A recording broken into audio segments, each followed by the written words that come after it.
started. Does anyone want to get out?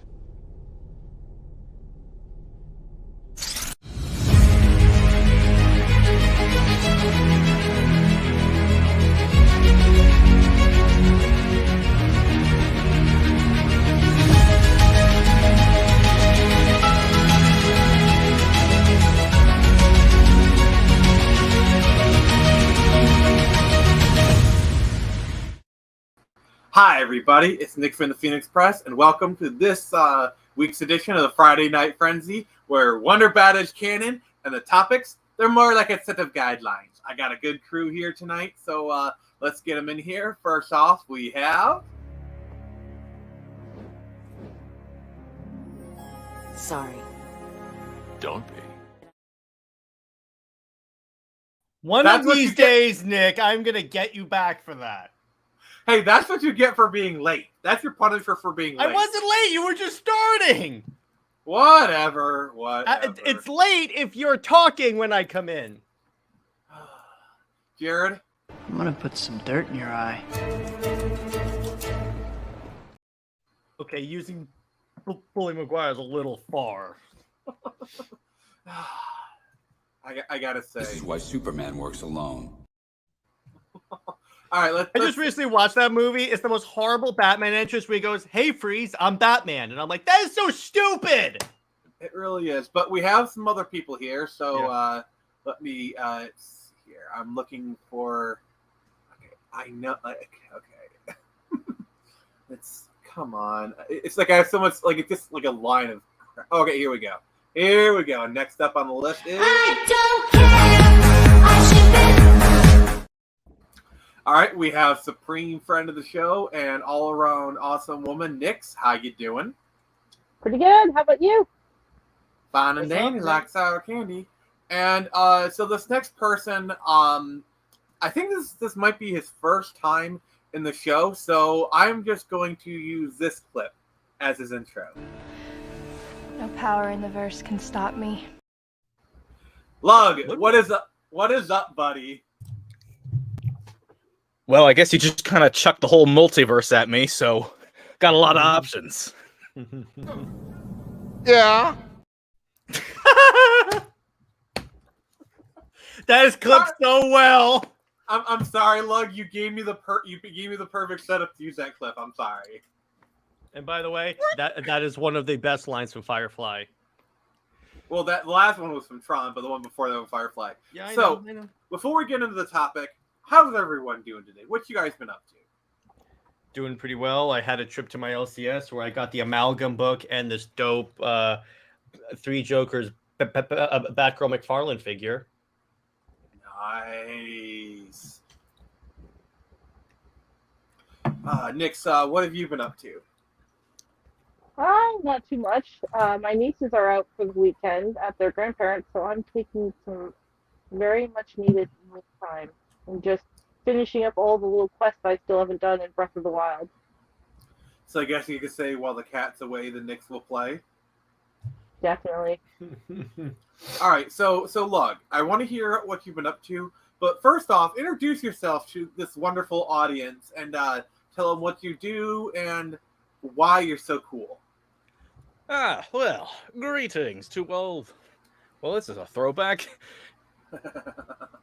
What was the line again? Something about yokai and extraterrestrials. Anyway, hi. I've been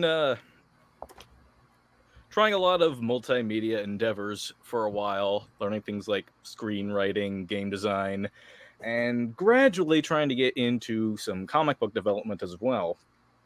And I've been running a YouTube channel that used to be more focused on just covering video games from my childhood, but I've since decided that's a bit dime a dozen, more or less. So there's so many that cover that kind of stuff, and there's a much smaller amount of channels really covering the indie comics scene. So I recently switched to that. I started with the advent of ISOM when that dropped, And yes. currently, I'm covering this awesome little title here called 2100 Samurai. So that one's coming up a bit That'll soon. never last. Oh no, that won't make it to a third issue. It won't. Nah.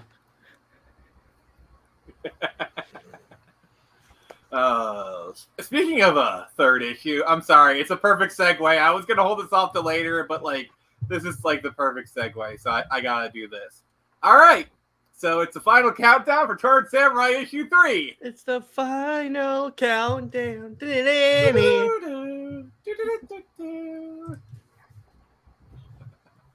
Also, Jared, I have to do this. Fuck off, Bud. I missed that. All right, everyone. Chill. I accidentally clicked it. I was like, you know what? This is my life now. So anyway, all right.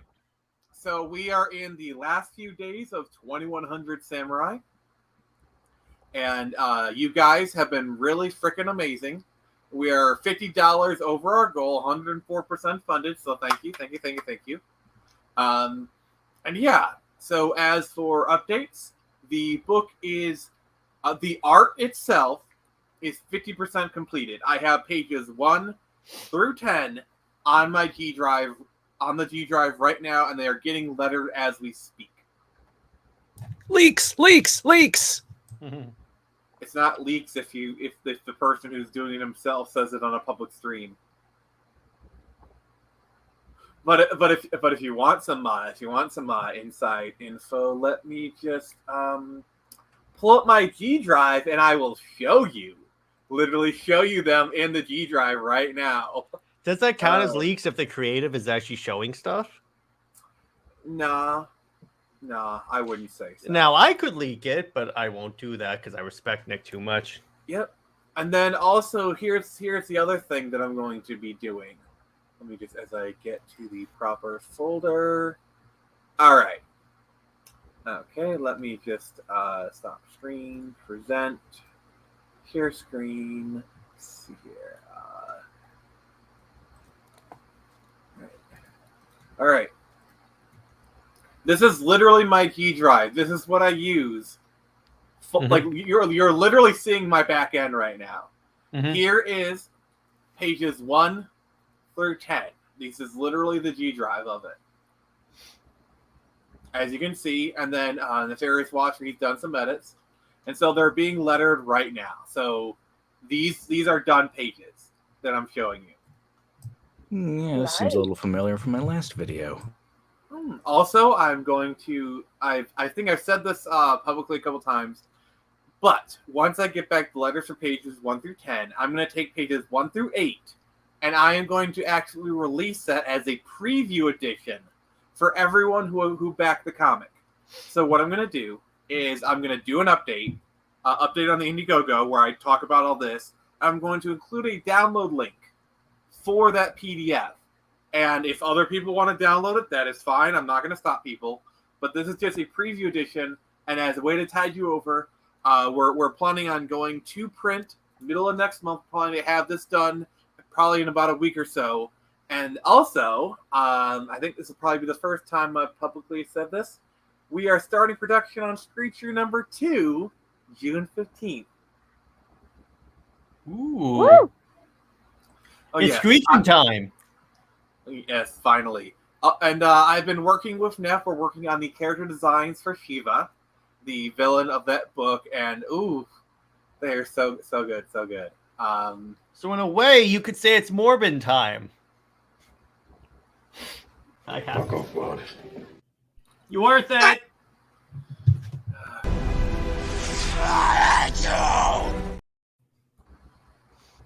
This is why Superman works alone. That is how bad. That's how bad he was. So, It's all enough with the introductions. Pizza time. That's a nice translation. I like that. That's a good one. All right. So this source, what we're about to talk about, was linked to me by Jared. So if anything's wrong, it's his fault. Thanks a lot. So, Jared, can you paraphrase what exactly? Is Basically, going what on? they're saying is, so CBR, it's not exactly known as the most reliable pop cultural news site ever. Their lists are crap. It's like, to give you an idea of CBR lists, they'll have an issue about top 10 ways times Batman has died, but they'll put in ways that he, in that same issue, did not die. In other words, crap. But so what happens? CBR is basically the Kotaku BuzzFeed of comics. Yeah. So it says CBR is going through a major overhaul due to culture and performances. So apparently, in addition to their editor-in-chief being laid off, they're restructuring the company for performance issues, which happens to 1 in 5 men. But what it probably is, I had to, thank you. I was literally thinking of I had to. on the same lines. I had to. So, but pretty much what it is, they haven't been, I hesitate to use this word again, performing well for a long time. So their like owner company is saying, we're going to restructure you so you do work well. Jared, this is my review of your jokes. Crap, mega crap. I thought that was just your puns. So what? They have about as much. Fuck off, bud. So what? They have about as much. Oh. So what? They have about as much to do with comics as Kotaku has to do with video games. Yeah. Of course. Sorry, Lug, you were setting me up for that one. Why do I keep setting myself up? No, you're not setting yourself up. You're setting me up. And by the way, you're making good content, so thank you. Ah! In other words, I regret nothing. You're making him too powerful. That's just what I was thinking. I'm making my rival stronger. Yeah. But anyway, so yeah, CBR is basically the premier Jared? comic book news source. there's one thing you need to know about me. Weapons are part of my religion. That's more me, but okay, I see what you're saying there.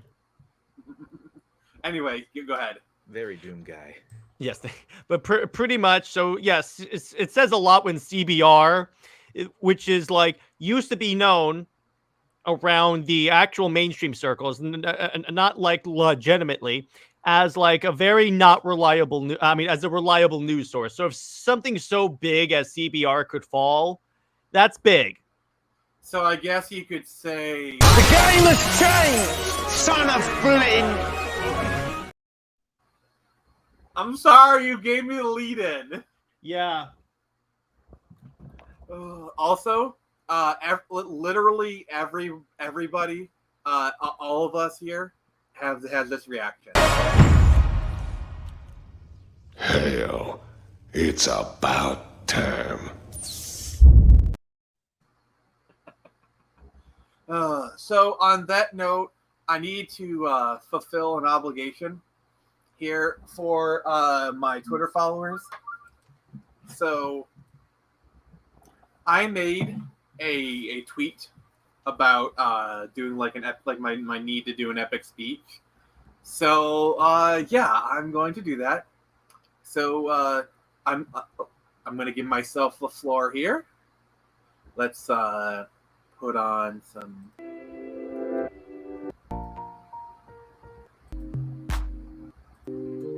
I expect to be motivated, Nick. It is pretty motivational. Mm-hmm. Kind of like. All right.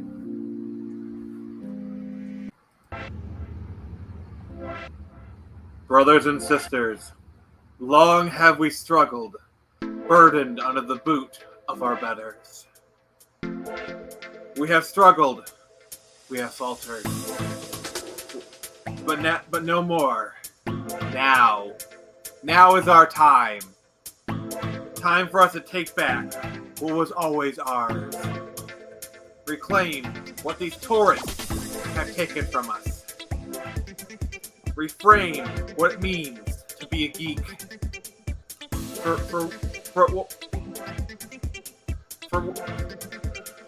I can't read my own handwriting. For what was before, we shall remain ever long. I had a riff at the end because like I literally couldn't even read my own handwriting. Oh, that could have been better, but not terrible. Anyway, so yeah, Nick's Lug, what are your thoughts on the whole CBR stuff?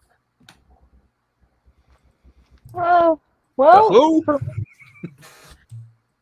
for me, they're pretty also notorious with the anime and manga crowd because yeah, their lists are crap. So honestly, I can't think of a better company for this to happen to.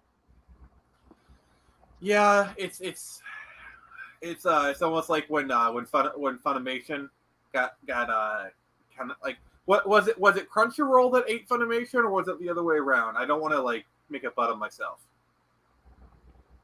I'm trying to think. Like, But yeah, like we were talking about BuzzFeed earlier, they're pretty much a shell of their former self now. that is true. Lug, what's your thoughts? I don't know. I guess they've just kind of skipped me by mostly, but I guess I normally see a bunch of tabloids from them generally, has been my experience. Yeah. And this is kind of something that like kind of like leading into a larger topic that I wanted to discuss is probably over like the past year or so, I myself, and I'm gonna ask you like if you guys hear like I've been feeling kind of the sense of okay. All right, that's what I thought. I wasn't sure. Thank you, Google. Appreciate it. Yep.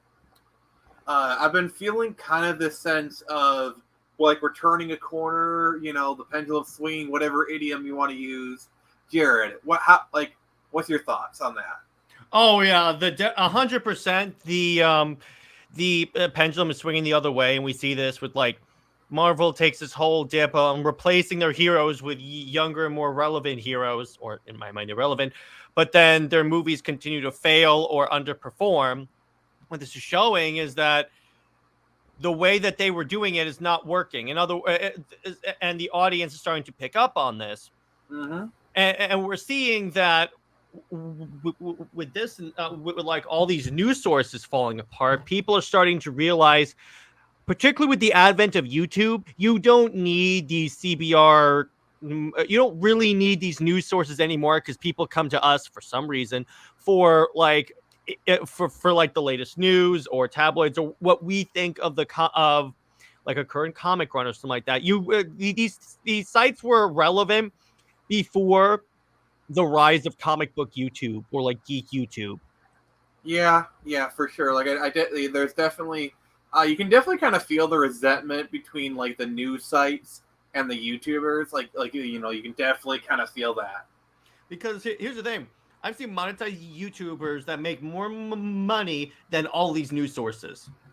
I mean, why do you think like every time like someone makes it big on these like websites, you know, they go solo and start a YouTube, like Alana Pierce. You know, I'm not the biggest fan of her content, but she's a perfect example of this. Or like any of the people from like BuzzFeed on their YouTube side, they do. The Try Guys. Yeah, the Try Guys. Yeah, they build up an audience and go, okay, we'll just bring this over to YouTube because that's what makes sense. If you want more Try Guys content, just go to the Try Guys. Actually, I don't want more Try Guys content. No, but the point, you get what I'm saying here, is that these sources are not as important anymore. You do not need CBR or what have you anymore now that we have such a wide breadth of YouTube. In fact, it's almost like an equivalent thing is you don't need Marvel or DC if you want good comics. Yeah, that's true. They're no longer like this. If you want superhero content, because Nick and I are both doing superhero books, so it really doesn't. If you want a Justice League book, just come to Comics League. If you want a dope Batman book, I had to bring it back. If you want a dope Batman book or a dope samurai book, go to Nick. But the point is that none of these, like I call them legacy media companies like DC, Marvel, are as essential as they were back then to get the content you want. Because people have realized that on the internet, you can make all this stuff for cheaper. Also, I want to say, if you want amazing cosplay, you go to Nick's. Yeah. If you want cutting edge reviews of literally anything, you go to Lugsburg. If you want horrible puns, you go to Nick. But the point is that nothing. Literally, these news. This is why, going back to what you said, Nick, there is a resentment among like CBR and YouTube, because CBR is seeing these YouTubers are the next step, and we can't compete with that. Because here's the thing, with YouTube, people interact with us all the time on streams or on comments or anything like that. And you get more of a direct access to the talent, if you will. But particulars, it's like if Nick and I did an interview with Gabe El Taib, fantastic guy, and I did a live, and people could come in and ask him questions. Mm-hmm.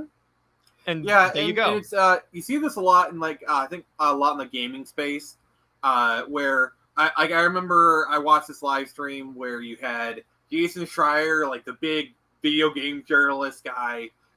He was doing a live stream with Young, who is a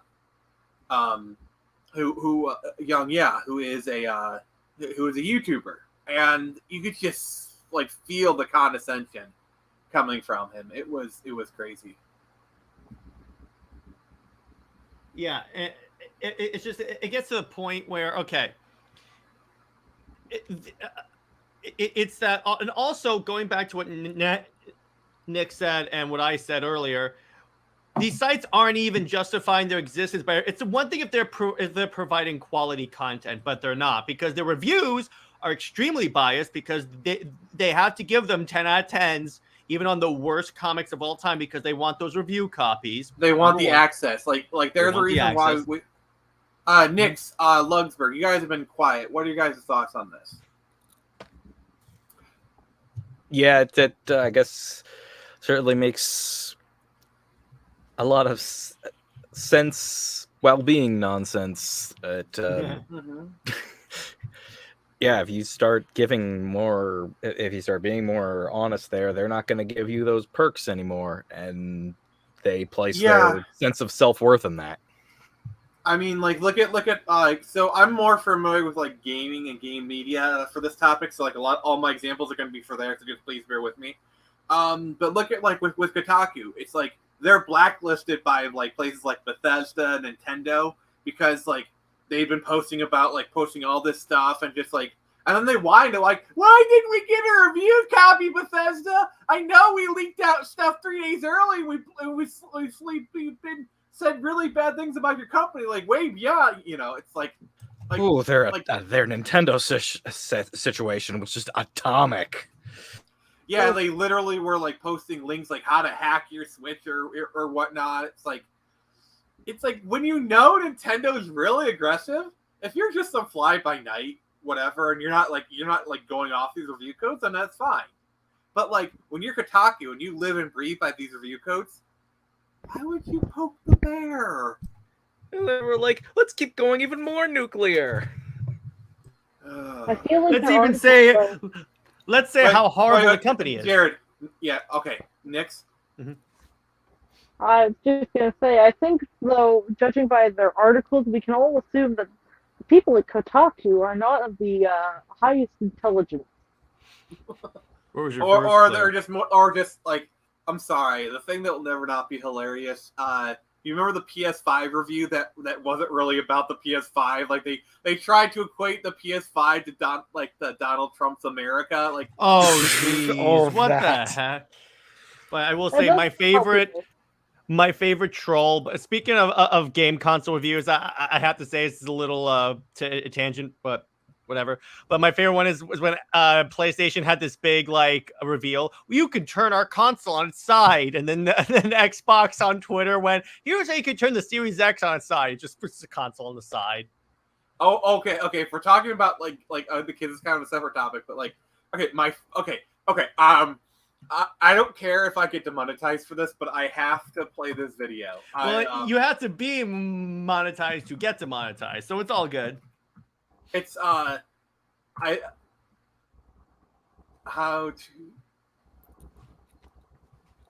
But yeah, it was so anyone good. anyone who remembers the launch of the PS4 They will remember this video. I it's only 22 seconds. Actually, no, we're not doing extra camera. Share screen. All right, you guys ready? Yeah, go ahead. All right, here's. This is how you share your games on PS4.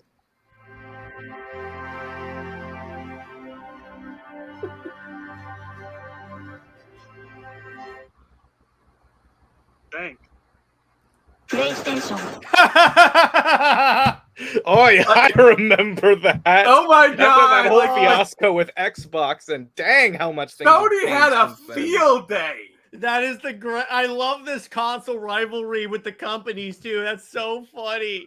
Sony had a field day with that launch. Oh like, my gosh, seriously, that's so Sony good. won that generation before the consoles were even launched. Yeah, that's awesome. That's awesome. I'm an Xbox guy, and even I gotta say that's hilarious. And now they've gone from Like- that to your PS5 will damage itself in two different ways, depending on if you have it propped up horizontally or vertically. What happened? What? And that's What? after waiting a year to get the console. Yep, I decided to F that, and I got a PC instead. Never looked. I got a Series X, and it's been working pretty well for me. So there you go. Well, the Series X is actually a pretty good console. I'll give you that. It's Like, basically shaped like a gaming PC. So there you go. Yeah, I've basically been doing that. I finally know, have my first gaming desktop. I wish I had a black refrigerator so that I could actually make it look like a Series X. Well, they actually have a Series X refrigerator. Of course they do. No, but anyway, yes. So you have all this these companies in the access media. That's why it's like you'll see comics that everyone hates, but they'll be like, "It's the greatest comic in the world. The art is revolutionary," even though it's Riley Rossmo's art, which is anything but.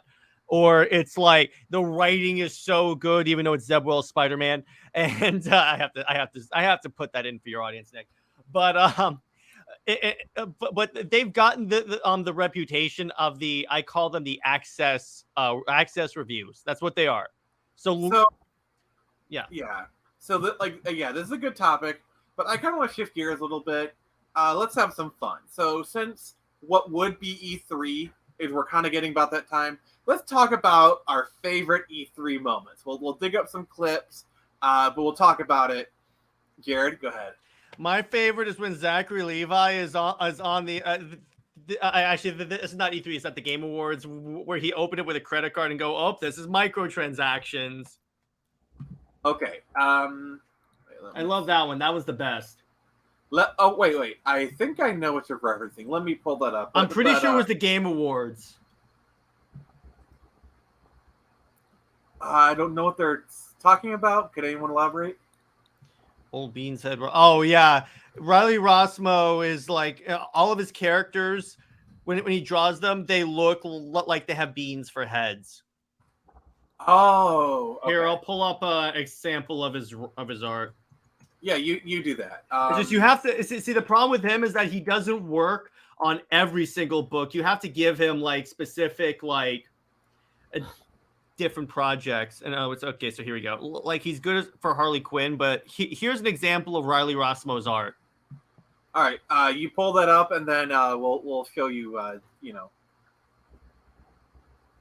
Can you full screen a little bit? All right, hang on. It should load. I mean, that's not terrible, but it's. But the issue is like this because the head is like so out of proportion on Superman. It's a stylistic choice. It works for Martian Manhunter and like Harley Quinn, but the other stuff it just looks. Let me put it this way: the worst example is his Wonder Woman. Like, is this it? I'm trying to find the one that because there's a one like it was in the Wonder Woman 750. It was a story about her and Hippolyta, and the art was to the point where I still haven't read that story because I can't get past the art.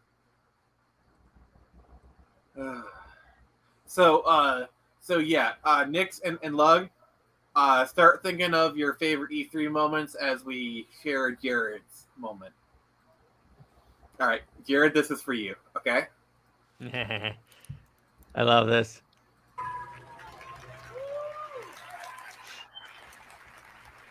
And the game award goes to, oh man, I have to pay a microtransaction to unlock. That's so stupid that this has to, hold on, I got this, guys. Here we go. That smile. True.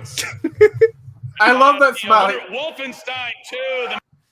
I love that smile. He's like, it's true. It's like he knows exactly what he just did. So Nix, what's your favorite E3 moment? I surprisingly have steered very clear of E3. Oh. Okay. All right. So I guess we'll get back to you in a little bit, Nix. But Lug, what's your favorite E3 moment? Oh man, I don't know. I mostly just kind of browse through some trailers mostly. Like, what if once those come up? Like, I think about the only time I really watched any of it live was when I was just going through social media, and I just happened to jump in there right before Devil May Cry 5 got revealed. Ooh. So I got to be surprised by that. So I'm gonna go back to like this is the OG E3 moment. All right. All right. All right. Let's see how old Nick is. Oh, this is really old. 1995, a year before I was born. You. I'm going to ask Sony Computer Entertainment President of America, Steve Reyes, to join me for a brief presentation.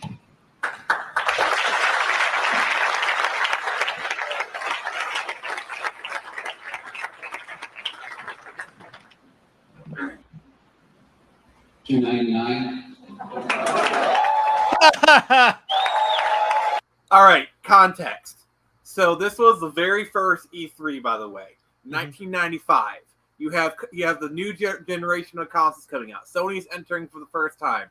You got the Sega Genesis. Sega had just done their whole presentation, and like they're talking about how their console was going to be $399. Okay, and so Sony comes up and they simply say $299, drop the mic, and then they leave.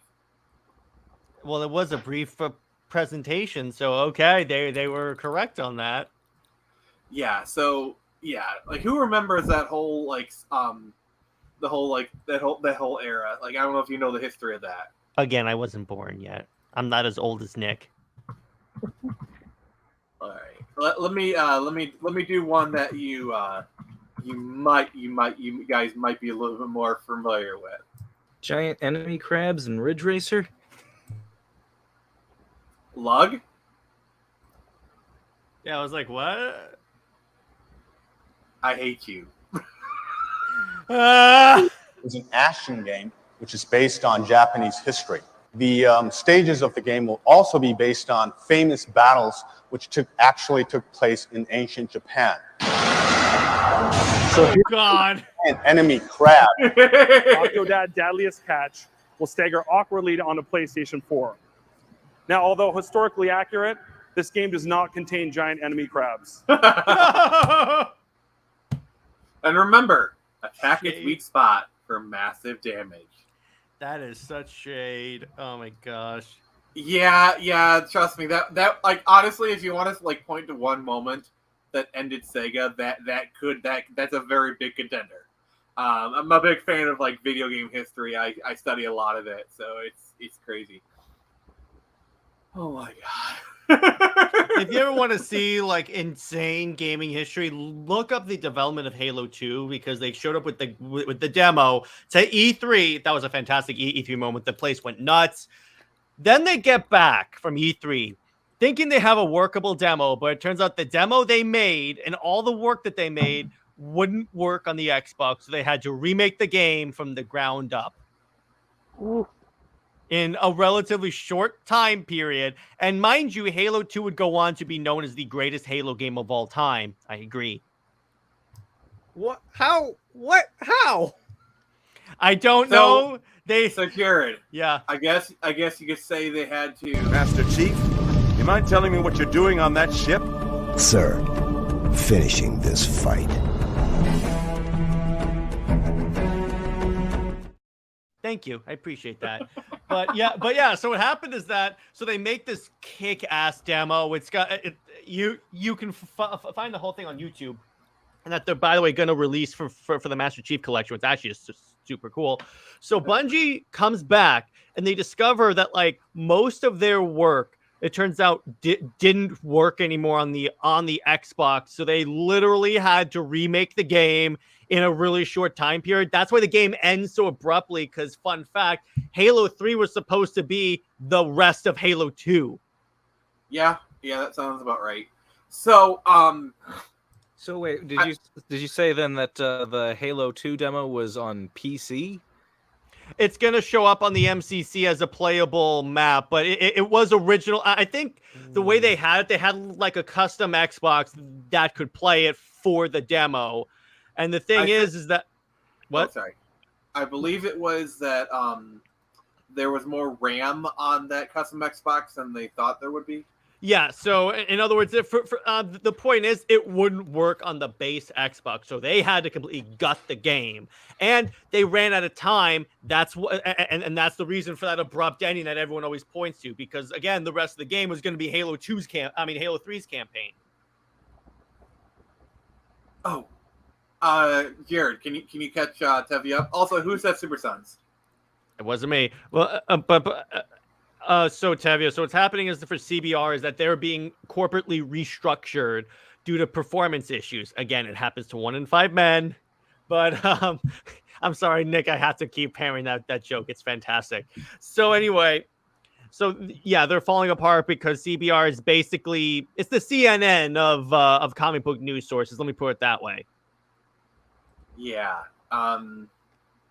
And basically, my only response to that is,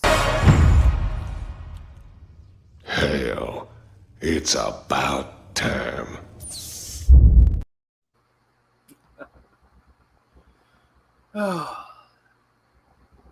So yeah, what kind of gripes do you guys have with like different like game or even comic book publishing like the outlets?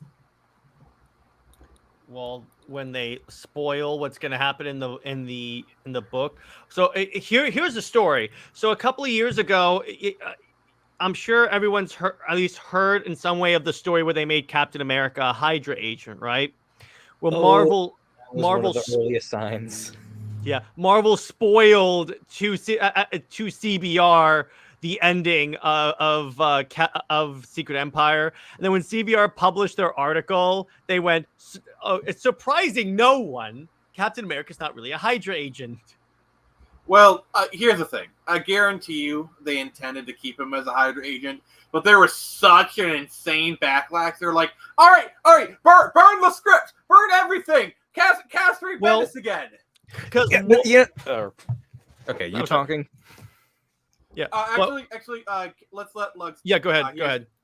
The thing is, I'd just been seeing it on social media, and at the time, I didn't really think much of it. It should have been really obvious in hindsight, but like shortly before that happened, I actually saw an animated Marvel movie on Netflix. It's called something like Iron Man and Captain America Heroes United or something. And Captain America gets like brainwashed and turned into a Hydra agent. So I was like, oh, they're just adapting that or something. Oh, this again. Okay. Plus also the whole parallax thing in the Green Lantern mythos. Like, oh, this again. Okay, whatever. Not a big deal is pretty much what I thought at the time. It was like, I figured I'd seen this twice already. So it didn't really stand out all that much to me at the time. Sorry, I was talking over you. But like, if you want a more recent F up, you have this. The random death of Kamala Khan. But anyway, so what actually happened with Secret Empire, Nick, they didn't intend to keep him as a Hydra agent. just what happened. So the story reason is that they Hydra took a cosmic cube and rewrote Captain America's history to make it so he was a Hydra agent. But so it got such backlash that they changed the ending of the book. And the ending of the book that actually happened is that in the most comic book thing ever, there was this alternate dimension called the Paradise Dimension where good Captain America was banished to. In other words, they switched places. So what happens is Hydra recreates the cosmic cube, and then good Captain America literally emerges from evil Captain America and completely destroys evil Steve. Oh my God. That's just bad. They changed it, baby, because the original ending, I think at least, was they were just going to they were just going to complete the cube and then rewrite the history back. But it was so stupid. It's a stupid idea at that point, and we talked about this on Comics League. The problem with it came at the wrong time, i.e. post 2016.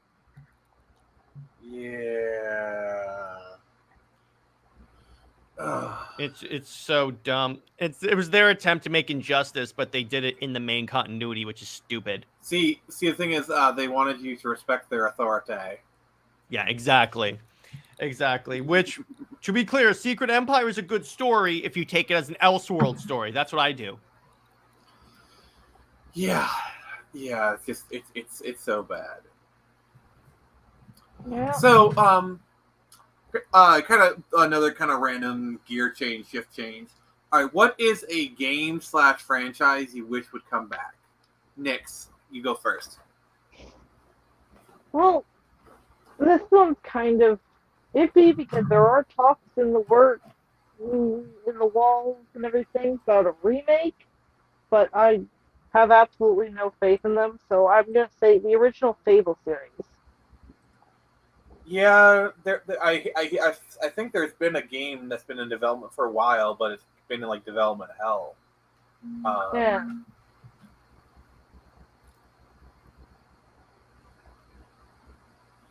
Yeah, Lug. What game do you want to see come back?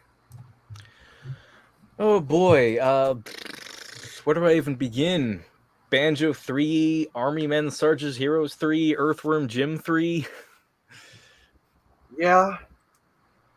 I'm hoping that Perfect Dark game comes out good, but apparently they've been having trouble. Like, how hard is it? How do you F up Perfect Dark? Like, seriously. Like seriously, like what is it about that game that would make you go into development hell? Like, seriously.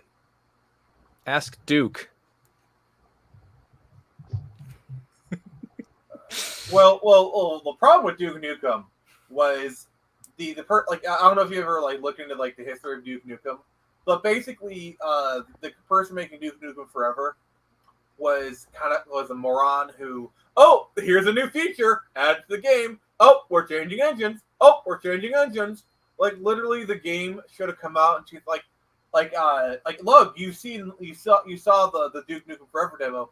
It should have come out in the PS2 generation, and it would have been a good game. Yeah, looks like if they had stayed on track, if they just stuck with what they have, it probably would have gotten a solid release in 2004.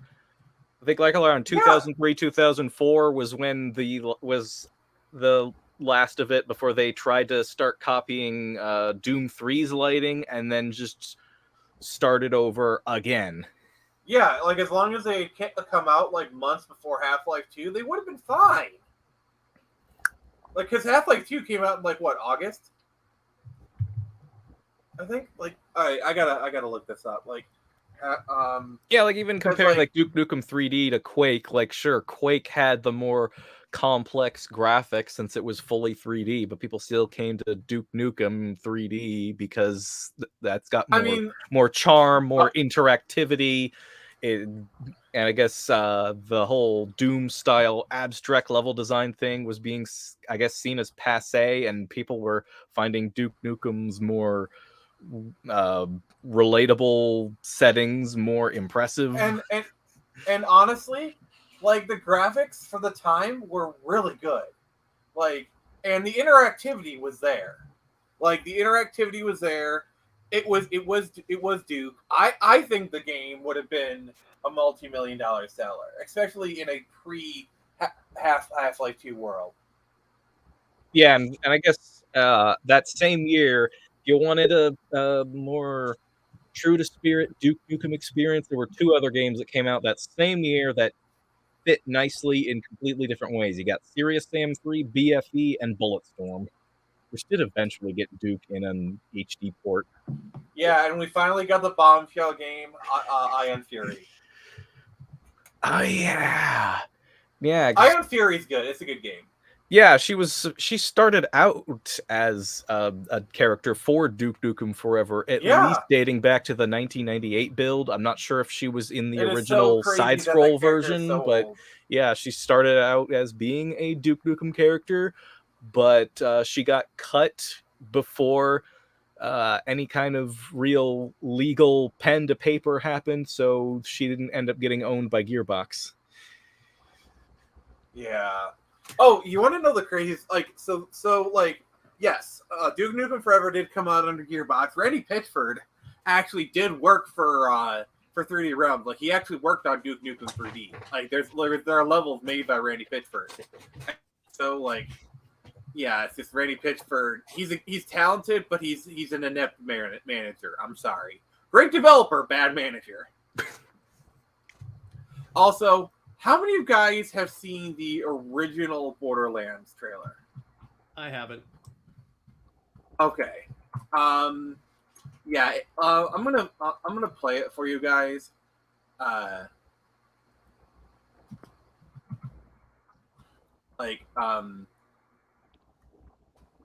gonna play this is gonna be the reveal trailer for Borderlands. Where's my Portal 3? Damn it. Yeah, I gotcha. All right. So, let's see here. Okay. How many guys have seen the original Borderlands trailer? I mostly just remember that whole no place for a hero thing, but I think that was for Borderlands 2, wasn't it? All right. Check this out, guys.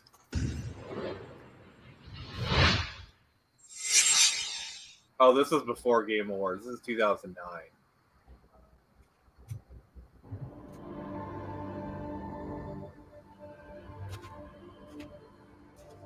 Jared, check this out. Why have you come here? Only fools and criminals come to this planet. This is a dangerous place. If the bandits don't get you, the wildlife will. You won't last long here. Not without help. Not without guns. A hell of a lot of guns. Why have you come here? You're looking for the vault, aren't you? You won't find it. I'll tell you the same thing I told all those who came before you. It doesn't exist.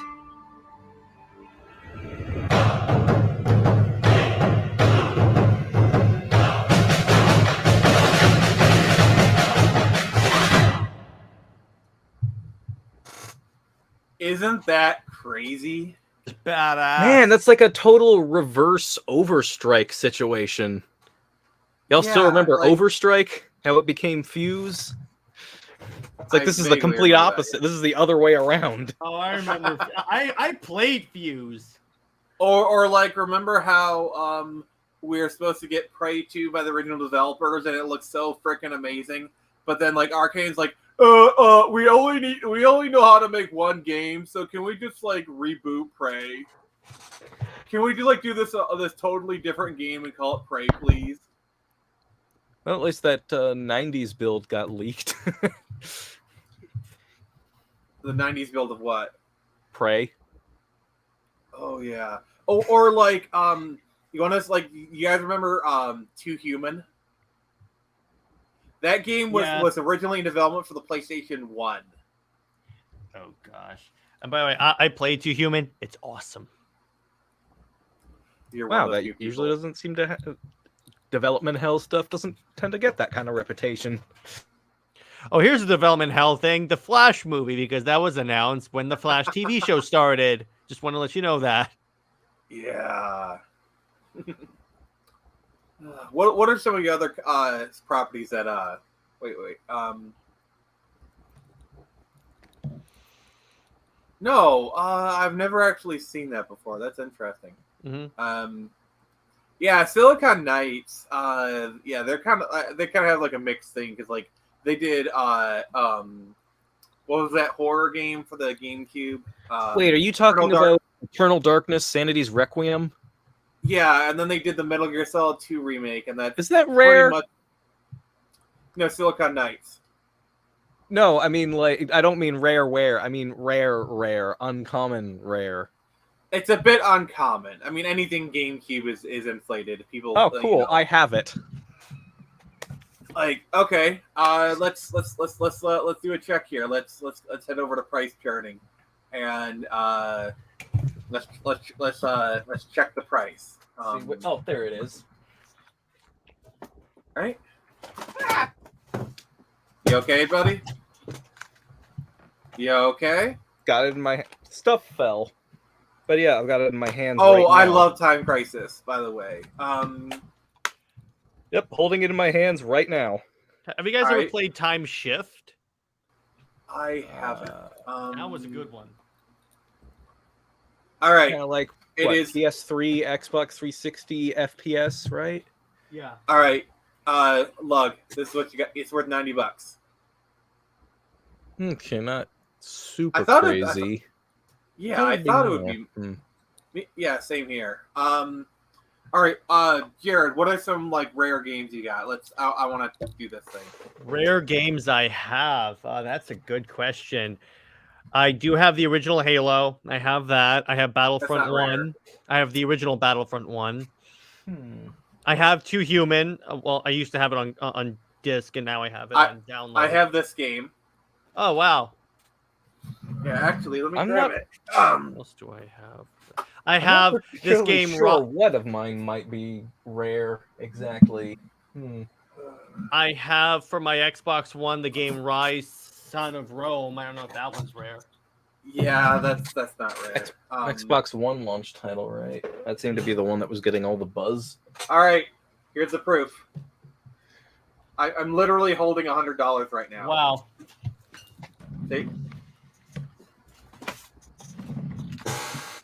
There you go.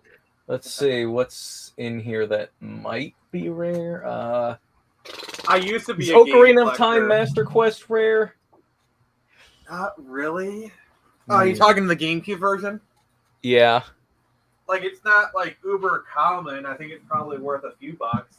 But like, remember that was a pre-order bonus for like Wind Waker. So like, I think the collector's edition is worth a few bucks.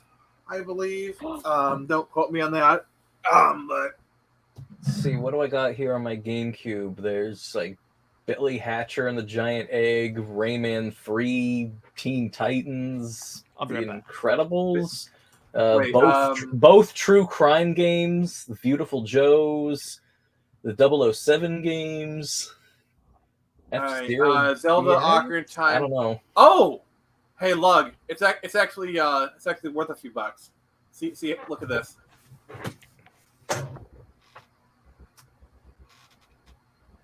Yeah, it's worth $66. So yeah, not bad. What does this mean? Like loose, complete, graded? Don't do the graded price. Don't worry about that. Just worry about complete and loose. I got one. Okay. Justice League Heroes for the original Xbox. Oh, bruh. Billy Hatcher is worth $82. There you go. I got Homefront, and then I got Bionicle Heroes. Oh, so do I. Oh yeah, no, let's see. Pac-Man World Rally. It's for original Xbox, Nick. Yeah, it's alright. Yeah, and then I got Bionicle Homefront. I'm not sure if like Bionicle Heroes is worth anything. Just so you know, Jared, like Xbox games, with a few exceptions, aren't really worth that much. If you have like most of the marquee GameCube games are pretty pricey. PlayStation, so like a lot of PlayStation 2 games. Yep. Donkey Kong Jungle Beat. Almost forgot. Yeah, I got Donkey Kong Jungle Beat. How did that go? Oh God, my younger brother had that game. And I never could get into that game. It's Alright, kind so... of my experience was that Yep, sounds about right. The bongo gimmick kind of sucked. The bongo For me, gimmick at is what least. makes this game so awesome. It's so good. I love using the bongos. Also, Gerbil, yeah, that's something that I've noticed myself. They somehow Right. made it work so well. It's awesome. Like, It's that's like something I've noticed myself. It's like the violent version of Kirby Air Ride's controls. They managed to cram so much into just a couple of drums. Yeah, to answer Gerbil's question, yeah, that's something I've noticed myself is... So, video game prices got crazy during COVID, and all the game collectors like, oh, they're just reflecting their real value. These prices are not going to go down. All right, let me think here. Actually, yeah, let's just let's do. I think Earthbound is a good barometer for game prices. Oh wait, actually, I almost forgot to really think about like PC titles. So how about something like what's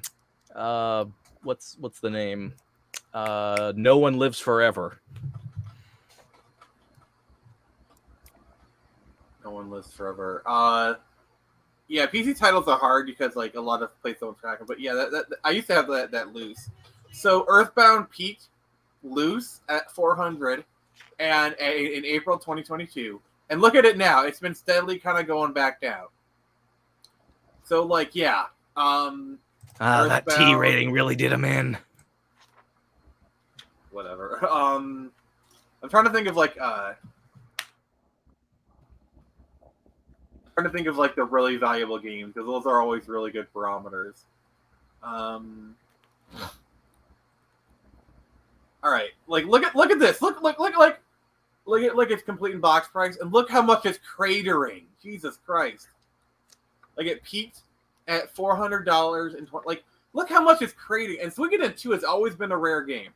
I think the thing that also might be crating Suikoden 2 is the fact that you have the remakes coming out. So that's going to crater the price because people don't remember this, but yeah, Savage Gerbil, yeah. But the thing is, Final Fantasy VII was like $100. The PS1 version was $100 game for like forever. But when it started to come out on the PS3, its value tanked. Yeah, I think here's the thing. I believe Earthbound is more of a collector's piece, and it's more of a trophy. I think that's why its value has stayed the same. Versus something like Suikoden is a game that people buy it mostly to play it, whereas Earthbound is a trophy. Okay, and then now we're going to. All right, this is another really rare game. Okay. Oh, doesn't that take place in the same continuity as Metal Gear? Kind of. There is this kind of, yeah.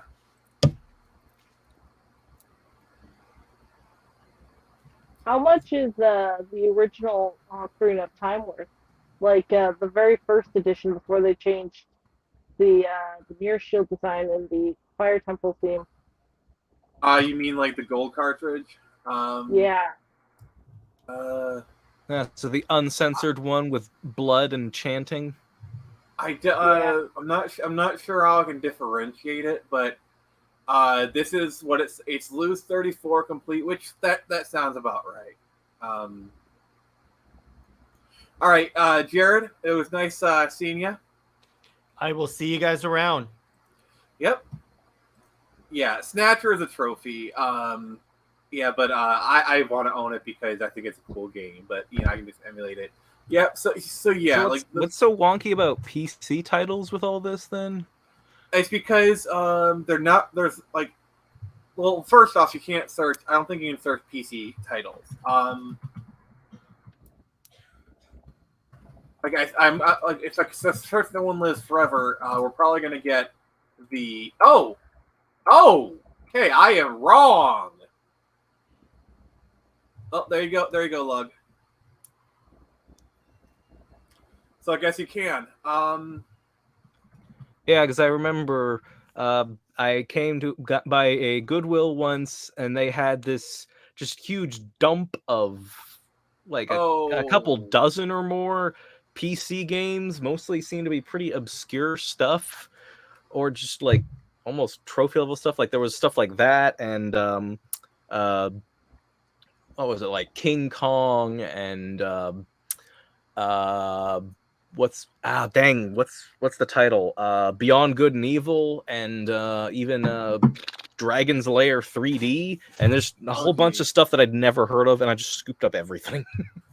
Yeah, the thing about like PC titles is the older PC titles they're kind of a bitch and a half to run on modern systems. Like you have to jump through all these hoops. Whereas like older consoles, if you buy a game and you buy the console, you just plug it in and you're good. Well, you can pick them up for like 99 cents. Everything just kind of works out, I guess. I mean, yeah, I have some older titles myself. Let me go to my shelf. I have some older PC titles I can grab. I remember getting to get Battlefront and Knights of the Old Republic for 99 cents. Oh, that was a get. That is a get. And then they wouldn't work. And this was when they were kind of new. The computer couldn't run them. It drove me nuts. It would just Battlefront would crash at the quote-unquote character select screen, and Knights of the Old Republic, I could play through the tutorial, but then once I got out and it played this cutscene of your character sleeping restlessly in an escape pod, it would just do this weird soft crash thing where it would minimize itself and it would not go back up. That is weird. And this was on like Windows XP. Yeah, DOSBox does help, but like for some games it doesn't cover. That's the problem. All right, so. Uh-oh, what? So yep. All right. So here we go. I got my PC titles here. Let's kind of show them off. First off, we got Jedi Knight, Dark Forces 2. We have Warcraft 3, the good version, not the recrapped version. And then to the window, to the wall. And then I wish this was the other Vampire the Masquerade, because I like the original. Like, you want to talk about valuable Blood Rain? No, Bloodlines. Because Vampire the Masquerade Bloodlines is actually pricey. What about Diablo? Oh, that game's common as shit. It's a good game. I mean, yeah, I'm just like not really sure. Like the whole rare games thing is something I'm not that plugged into. So like, I'm not exactly sure. I could have something really rare and not have any idea. That's just not really my field. All right, so okay. Unless you count Duke Nukem 3D, the Megaton edition, because that's delisted. Oh wait! Actually, I guess I do have another. Well, that's digitally delisted, but then also like digitally and physically delisted. That's just not in print at all. Probably because of all the music licenses or something. I do have Driver San Francisco. Yeah. Yeah. Isn't that the one that had like the body shifting mechanic? Or yes. Oh yeah. Also, yeah, Gerbil. You're right. Yeah, Troika Games. Yeah, like Troika is an interesting story because like they were a bunch of old Black Isle devs. Like it was made of a bunch of people who made like Fallout and whatnot. And then they formed their studio. They did a couple games, and like they did Arcanum of Seymour Magic Secura, Temple of Elemental Evil, and then Vampire. And Activision kind of screwed them over because They got them the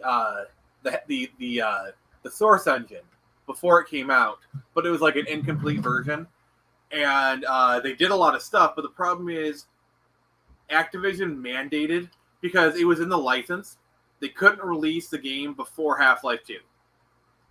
So Activision, in their infinite wisdom, made them release it on the same day as Half-Life 2. What? Yeah, it was really stupid. And then they closed, and so the game came out. Like, honestly, what they should have done is release it like 3 to 6 months later, give them more time in the can, and the game would have been fine. It probably would have done really well, because the fact that the game is still beloved to this day, and I'm sure you have all heard the phrase, every time someone mentions Bloodlines, someone goes and reinstalls it. Absolutely accurate. I guess through all that talking, you were also getting me thinking of how it was all sounding a bit like what happened with Half-Life Opposing Force 2. Oh, I haven't heard that story. Tell me about it. Yeah, Half-Life Opposing Force 2 Ravenholm. There was a whole new like Half-Life spin-off being developed that took place entirely in Ravenholm, and it was almost finished. There were cool new weapons, like there was this one that would drop you could shoot these like Tesla nail things into the walls and thus create these like electrified traps by just having these nails that would release lightning between each other, and there were these like mutant monkeys that would try to kill you. It was far in development and it just got canceled for some reason. I don't know. I remember just watching some kind of documentary or something on it, and it looked to be almost finished, like 80-90% finished or so. And I'm not sure why exactly it was cut. I'm just mad we never got Half-Life 2 Episode 3. Like I know we eventually like got the story of it like a few years ago, but like, oh, I really wish we could have gotten onto the Borealis. I mean, I guess Portal 2 did that. I don't know, like, I just would have been eventually. So cool. By the way, Portal 2 takes place in northern Michigan. Just wanted to shout that out. Yeah, they might as well just like. Oh. Aperture Science is in northern Michigan, by the way. Just pointing that out. I mean, at this point, all the stuff is so old. They could stick to the same assets as before, and they could make a whole Half-Life 2 Episode 3 out of the cut content of Half-Life 2. Yeah, well, the thing is, you know the ending of Half-Life Alyx, right? You do know the ending of it, right? I forget. All right, so the ending of I don't Half-Life have a VR Alyx, thing. So the ending of Half-Life Alyx is Alyx finds G-Man, okay? And G-Man takes her to the ending of Episode 2. And it's where I think she saves her dad. Basically, we're in an alternate Half-Life 2 timeline. Interesting. Yeah, let me look this shit up.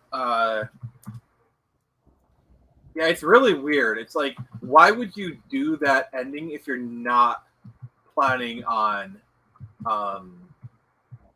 like following it up? Like, okay. Sounds a bit like what happened with Serious Sam 4 and Siberian Mayhem. Yeah, I wouldn't. Except that just kind of played it for goofs. All right, got the ending. You wouldn't need. Also, G-Man looks really good. To imprison good free. Off Earth. I want the Combine off Earth.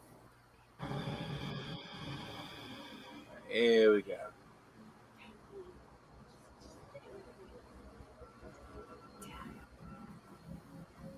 Dad? What? Is that me? What is this? What's happening? We are in the future. This is the moment where you watch your father die. Unless. What? Where's Gordon? Unless what? Unless you were to take matters into your own hands.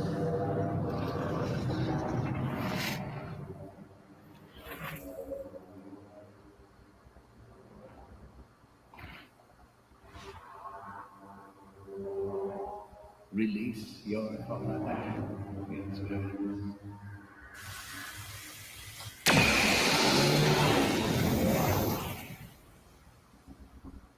Good.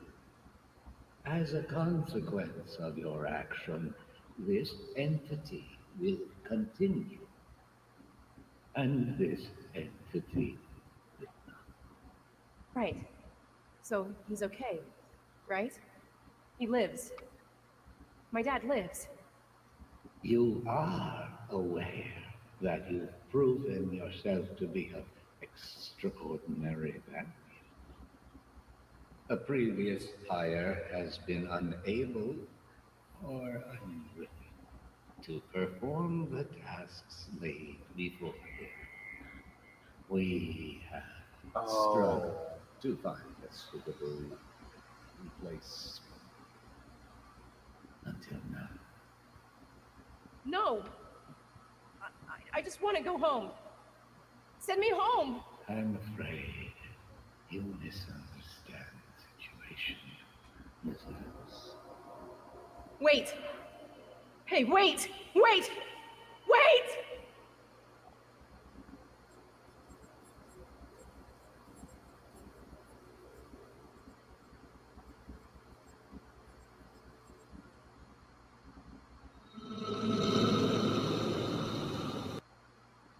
What? I must have missed something because, like, it's kind of hard to make out his voice. So they hired Alex. The G-Man hired Alex. And she doesn't remember any of this throughout the events of Half-Life 2 Episode 2? This is an alternate timeline.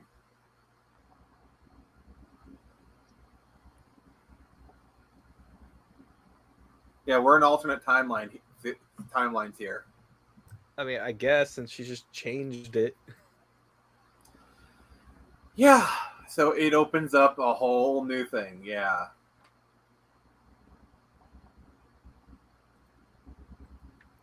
Nix, what are your thoughts?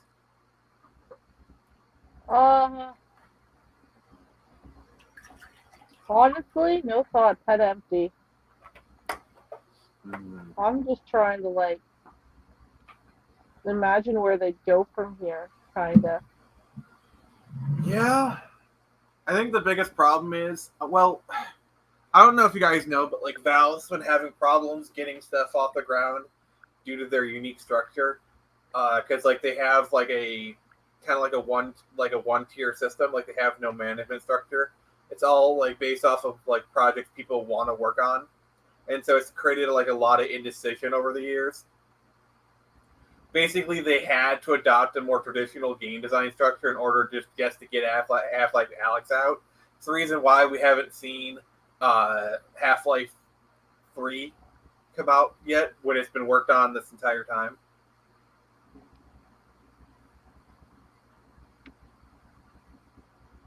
Well, that explains a lot. So yeah, it does. Yeah, before I think we've kind of exhausted most of our topics for today. Unless there's anything that you guys wanted to talk about, bring up, like comment section, Lug, Nix, any topics you guys want to bring up? I've got nothing. You have everything, Nick. You're awesome.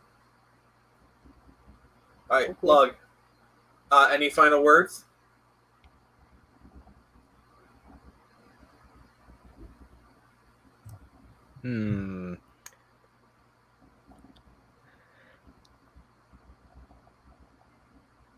I guess you'll have to show us the door and then we'll take it. Ha! All right, then. Nix, final words? Just that I'm excited to see what E3 brings this year. We shall see. We'll see what happens. Will it? We're getting Summer Games Fest, so we'll see what happens. So anyway, feel free to stick by here for all the latest in comics and video game news. And as always, this is Nick from the Phoenix Press. And remember, I can only show you the door. You're the ones to walk through it. Bye.